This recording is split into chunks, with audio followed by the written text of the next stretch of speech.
Good afternoon my dear students. आज हम लोग सेमेस्टर 6 में बिज़नेस रिसर्च के ऊपर डिस्कस करेंगे। लास्ट क्लास में हमने बिज़नेस रिसर्च का जो प्रोसेस होता है, शोध प्रक्रिया होती है, शोध क्या होता है या रिसर्च हम लोग कैसे करते हैं, रिसर्च के अंतर्गत क्या क्या एलिमेंट्स आते हैं, तो वो सारा हमने डिस्कस किया है। आज हम लोग डाटा, जो हमारा जो फोकस है, आज का जो थीम है, उस पे डाटा कलेक्शन के ऊपर हमारा हमने लिया है पीपीटी के माध्यम से और पीडीएफ के माध्यम से। और इसमें जो भी इशू है, इस पूरे वीडियो को देखने के बाद अगर कोई इशू होता है या कोई प्रॉब्लम्स है तो आप हमारे पर्सनल व्हाट्सएप या फिर टेलीफोनिक माध्यम से आप हमसे संपर्क करके क्वेरी कर सकते हैं, या गूगल क्लासरूम के माध्यम से भी आप हमें मैसेज कर सकते हैं कोई भी क्वेरी को। चलिए आज हम लोग फोकस करते हैं डाटा कलेक्शन के ऊपर। चलिए हम लोग जनरली जानते हैं कि डाटा शब्द बेसिकली हम लोग हमारे यूज़ में हमेशा हम लोग उसको यूज़ करते हैं डाटा को। तो डाटा क्या होता है? जब कोई भी information, the information which is collected for the specific purpose, that is called data. इसको हिंदी में हमने आपके पास प्रस्तुत किया है कि किसी शोधकर्ता को परिकल्पनाओं के विश्लेषण एवं व्याख्या के लिए जिन वास्तविक तथ्यों की आवश्यकता होती है, उन्हें एकत्रित करने के लिए जिस क्रिया विधि का अपनाया जाता है, वह पद्धति संकलन विधि कहलाती है। यानी हम लोग इसको दूसरे शब्दों में कहते हैं कि किसी भी शोधकर्ताओं के लिए सबसे इम्पॉर्टेंट चीज़ होता है डेटा, क्योंकि विदाउट डेटा हम लोग विदाउट पद्धति संकलन का हम कोई भी रिसर्च करना संभव हमारे लिए नहीं है। तो ऐसे में जब कोई भी सूचना, जब भी कोई इन्फॉर्मेशन हम लोग कलेक्ट करते हैं और वो जो भी इंफॉर्मेशन होता है उसे हम एक पर्टिकुलर किसी पर्पस के लिए यूज़ करते हैं। अगर कोई रिसर्चर है, अगर रिसर्चर किसी स्पेसिफिक पॉइंट पे, अगर वो इसी स्पेसिफिक टॉपिक के ऊपर अगर रिसर्च कर रहा है, तो उससे संबंधित अगर कोई भी इंफॉर्मेशन, कोई भी सूचना एकत्रित करता है तो उसे हम लोग डाटा कलेक्शन कहते हैं।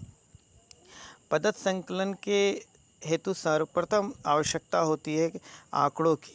इसके लिए शोधार्थी ने शिवपुरी जिले के चयनित प्रत्येक विद्यालय में जाकर उन विद्यालयों के प्राचार्यों से मिलकर अपने शोध कार्य के बारे में संपूर्ण जानकारी प्रदान की, उन्हें शोध कार्य का महत्व व उद्देश्य बताया। यहाँ पे एक फोकस करने वाली बात है कि हमने यहाँ पे एक पॉइंट लिया शिवपुरी जिले के चयनित प्रत्येक विद्यालय में।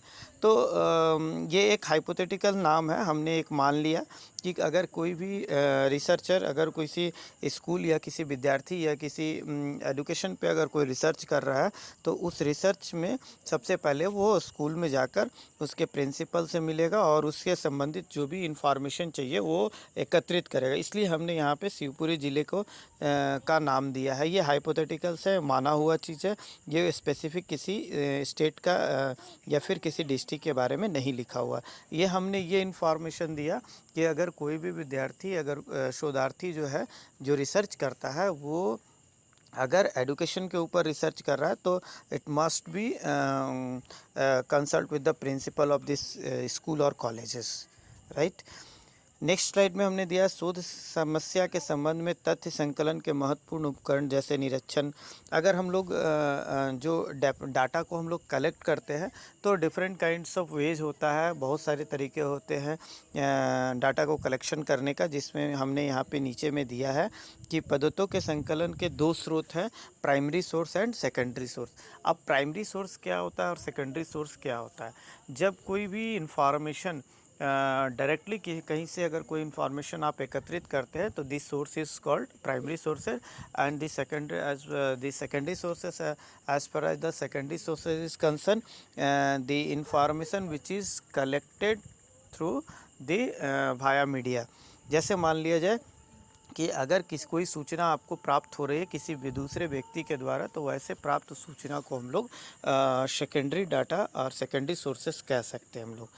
प्राइमरी सोर्सेस के अंतर्गत, जैसा कि हम लोग जानते हैं कि प्राइमरी सोर्सेज के अंतर्गत फील्ड सर्वे होता है, फील्ड विज़िट होता है, या सेल्फ विज़िट होता है। हम लोग सेल्फ सर्वे करते हैं, क्वेश्चनायर के माध्यम से हम लोग अराइज कर सकते हैं, या फिर किसी जो directly consulted to this person, direct अगर हम उस जगह पे जाके उसका सूचना को एकत्रित करते हैं तो ऐसे विधि को हम लोग क्या बोलते हैं? प्राइमरी सोर्सेज बोलते हैं। क्वेश्चनायर के माध्यम से भी अगर हम किसी इंफॉर्मेशन इन्फॉर्मेशन को कलेक्ट करते हैं, this is also called the primary sources. Field visit के माध्यम से अगर हम कोई डेटा को कलेक्ट करते हैं, this is also called the primary sources.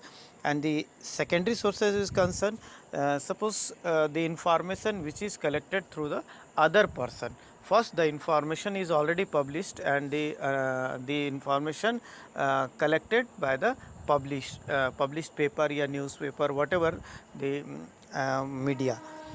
जैसा कि हम जानते हैं कि सेकेंडरी सोर्सेज के अंतर्गत, जैसे मान लिया जाए कि अगर हम बुक में कोई चीज़ इन्फॉर्मेशन कलेक्ट कर रहे हैं, तो this is called the secondary sources of the particular point, as because कि हमने वो जो सोर्सेस है, वो जो हमारा जो भी डाटा कलेक्ट किया गया, पहले वो कहीं और कलेक्ट किया गया, फिर वो बुक में पब्लिश्ड हुआ, फिर हमारे पास आया, and this is called the secondary sources. उसके बाद हम लोग करते हैं, प्राइमरी डाटा को हमने कलेक्ट कर लिया, सेकेंडरी डाटा को हमने कलेक्ट कर लिया, उसके बाद क्लासिफिकेशन एंड टैबुलेशंस करते हैं, उसको वर्गीकरण करते हैं। वर्गीकरण इन अ सेंस कि जो भी डाटा हमारे लिए यूज़फुल है, उसको एक सिस्टमेटिक वे में वर्गीकरण करते हैं, उसका टैबुलेशन करते हैं हम लोग। उसके अंतर्गत हम लोग उसको क्या करते हैं, टैबुलेट करते हैं। नेक्स्ट हमने स्लाइड में दिया है क्लासिफिकेशन और टैबुलेशंस के बाद हम लोग उसको क्या करते हैं, analyse and interpretation of data. Analyse करते हैं कि which information which the very useful, और जैसे कि हमने यहाँ पे दिया है कि आंकड़ों के संकलन, वर्गीकरण एवं सारणीय के पश्चात शोध अध्ययन का अंतिम महत्वपूर्ण कार्य समंकों का प्रस्तुतिकरण होता है। यानी कि हम लोग उसको क्या करते हैं, इंटरप्रेट करते हैं, एनालाइज करके इंटरप्रेशन ऑफ डाटा करते हैं। उसी तरीक़ा से हमने इसके बाद हम लोग करते हैं प्रेजेंटेशन ऑफ रिसर्च रिपोर्ट। फिर जो भी इंफॉर्मेशन हमें आता है, उसको हम लोग क्लासिफिकेशन करते हैं, टैबुलेशन करते हैं, फिर उसको एनालाइज करते हैं, एनालाइज करने के बाद टैबुलेशन करते हैं, टैबुलेशन करने के बाद फिर हम उसको क्या करते हैं, हम लोग उसको प्रेजेंट करते हैं। प्रेजेंट करने से यानी रिसर्च का जो अंतिम रूप होता है, वो हम लोग प्रेजेंटेशन के माध्यम से या हम लोग उसको प्रेजेंट करते हैं, और फिर लास्ट स्टेज पे हम उसका रिपोर्ट तैयार करते हैं। तो ये प्रेजेंटेशन और रिसर्च रिपोर्ट है। एंड ये आज का जो थीम हमने लिया है, वो काफ़ी शॉर्ट में हमने दिखाया है उसका। इसका ब्रीफली हम नेक्स्ट वीडियो में और नेक्स्ट स्लाइड में हम देंगे, ताकि ये टैबुलेशन का क्या होता है, टैबुलेशन का माध्यम क्या होता है, टैबुलेशन हम लोग कैसे करते हैं, किस किस विधि से टैबुलेशन करते हैं, और इसके बाद का स्लाइड में हम लोग लेंगे हाइपोथेसिस क्या होता है, हाइपोथेसिस का टेस्टिंग कैसे करते हैं। तो ओवरऑल आज का जो थीम है वो collection of data, primary sources, secondary sources, data का जो टैबुलेशन होता है वो कैसे करते हैं, डाटा का क्लासिफिकेशन कैसे करते हैं, डाटा एनालाइज कैसे करते हैं, डाटा को हम लोग किस तरह से इंटरप्रिटेशन ऑफ डाटा करते हैं। तो ये कुल मिलाकर हम लोगों ने आज ये स्लाइड पे डाटा के ऊपर हम लोग बात किए। ओवरऑल उम्मीद करते हैं कि आपको जो भी स्लाइड है वो समझ में आया होगा। अगर इसमें किसी तरह की कोई इशू है या कहीं पे कोई समझने में प्रॉब्लम हो रहा है, जो हमारे हिंदी इंग्लिश के विद्यार्थी हैं, हमने लास्ट स्लाइड में इंग्लिश में भी कलेक्शन ऑफ डाटा को दिया है, प्राइमरी डाटा को भी हमने डिफ़ाइन किया है इंग्लिश में, सेकेंडरी डाटा को भी हमने इंग्लिश में डिफ़ाइन किया है। एंड हमारे पास क्वेरी आ रही थी कि हिंदी में प्रॉब्लम हो रहा है, तो हमने इसको हिंदी में भी कन्वर्ट किया है। ओवरऑल होपफुली ये आपको अच्छे तरीक़ा से समझ में आया होगा। एंड फाइनली हम लोग कहीं पे कोई इशू होगा तो I can directly contact with me the personal WhatsApp number and telephonic माध्यम। Thank you very much.